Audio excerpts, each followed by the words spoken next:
Good morning. I wanted to share some tips and advice about being a caregiver. So I worked at Shamong ARC for 11 years, part time, full time. And the majority of that time I was doing direct care in the residential group home. Plus, my mom had COPD, chronic pulmonary lung disease, and you know if I missed a letter. And then my sister has been sick on and off. She lost her leg, she has diabetes and kidney disease. So, just having different family members who have been ill, sometimes being a caregiver can be a lot. I'm blessed that I had my siblings helping me with my mom, so it wasn't me, like I wasn't alone, and dad, checked in and did things. And then with Annie, Stevie does a lot of stuff for her now, and dad has always been, a strong helper. So it's like I wasn't never alone, but it still can be overwhelming. So being a caregiver can be emotionally draining, especially if your family member isn't doing well, like watching them go in and out of the hospital, watching them physically not be able to do the things they could before. It also can be physically draining because you might be doing the cooking, the cleaning, going to appointments, picking up medications, doing a lot of stuff. So it can be like physically draining, emotionally draining, mentally draining, because sometimes as they are going through their illness, they may be, angry or sad, depressed, frustrated, confused. So emotionally, you're taking care of them, and you might get yourself in an argument like, no, that's not what happened. But to them, they're adamant, no, this did happen. So you just find yourself in all kinds of emotional, physical, emotional, mental struggles being a caregiver. So it's so important to do self-care. So self care is like, making sure you take a nap if you need to, making sure you eat good things, making sure you do something to make your heart happy. Because, like I said, taking care of somebody can be a lot. And that's for parents too, or people taking care of their elderly grandparents or parents or siblings. You are considered a caregiver. I was considered a caregiver when my mom wasn't able to do everything for herself anymore. And she was a strong willed woman. So it's like, she was not, you were not gonna tell her what to do.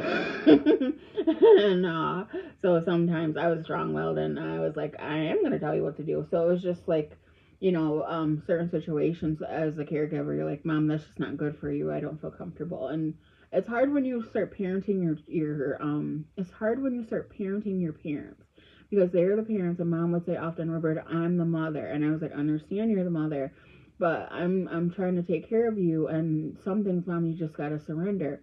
And she was so strong. Eventually she would see things my way, and sometimes she wouldn't. And I would just say, mom, I gotta do what I feel is best for you. And so sometimes she was losing some of her independence, and she definitely fought to keep it. And I tried to give her as much independence and control over everything I could. But you have to protect your parents at sometimes, especially if they're getting sicker and they're trying to do things that just aren't good for them anymore. And it's heartbreaking and it's frustrating. But I always try to show them respect and love. And I definitely know my mom knew that I loved her.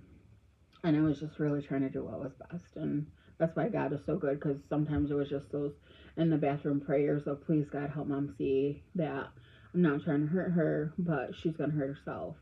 That helps you get through it. So, also, so patients or relatives can get tired, they get sick, they get angry, they get emotional, and you're the closest one to them. So you are definitely gonna get cussed the hell out. Sorry, I have been cussed out.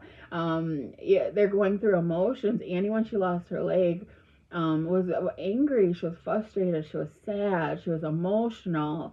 And there's times where, um, I'm sorry, there's times where she was a little bit harder to get along with, and there's times where I was harder to get along with. So, because I was tired and I was working and I was trying to check on her or try to take care of her. So you're gonna go through things emotionally. So it's so important to do self care. Like, it's so important to take naps. It's so important to try to eat something healthy. It's so important to sometimes just take 5 minutes and do something that you really love or want, because if you give all of yourself away and you don't keep any of yourself for you, you're gonna be find yourself depressed and exhausted. So make sure that you give yourself some love. Well, if you are a caretaker or even a parent, or especially taking care of somebody who's sick, like think smarter so you don't have to work harder. Right? Think smarter so you don't have to work harder. What do I mean by that? I mean, like, if you can safely keep some of their medications near them, especially if they have diabetes and their sugar will like increase or decrease, or they have breathing problems, make sure that inhaler's with them at all times. My mom had COPD, so keeping her inhaler because it was a lung disease with her was important. Making sure to take extra oxygen tanks if we were going to be gone for a while. I would also do ice packs. She was good about making sure she had packs of ice because she couldn't breathe. Her body would get hot, and then she would have like anxiety. So yeah, my mother would hate this, but it's for the good of others. So God will tell her she'll be okay with it. So we put packs of ice to get her calmed down, like her body to cool down, her body to relax was really good. Um, Also, like in the summer, I would go out to the car and I would turn it on, and then I would like put the windows down and get that heat out. Sometimes cars can be 100 degrees, so don't leave your pets and babies in the car on hot days because they can be in trouble. That's how kids die in cars.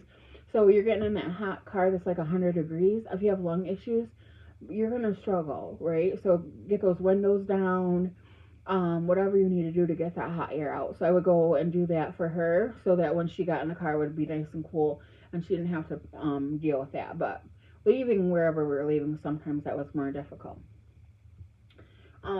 So just think smarter. It's like they have diabetes, keep some kind of sugar near them. Especially at night. Sugars drop at nighttime. If their sugar gets really high, cinnamon is really the best to get. We can help get it down. Plus water, plus movement if they're safe on their feet.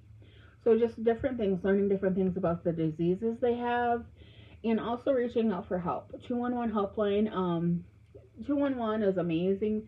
They can help you with resources, like if you want a home health aid for your family member, especially if they have Medicaid. Definitely look into that stuff. AIM has the CD Pass program where you can hire your relatives and then they can come in and help you. And parents can hire children. Parents with children with disabilities can be hired. You can look into that stuff for the CD Pass program. It's consumer directed. And then that way you have it's a little bit easier, so you can get paid to take care of your loved ones. AIM also has a trade program where you can borrow wheelchairs, ramps, shower chairs, all this stuff. I didn't know about AIM when I was taking care of my mom. When we were taking care of mom, I didn't know about it. When I went to work at AIM, I found out about it, and I thought, as stressed as I was at times, and as sad as I was at times, and I had my siblings, dang, I wish I knew about AIM back then.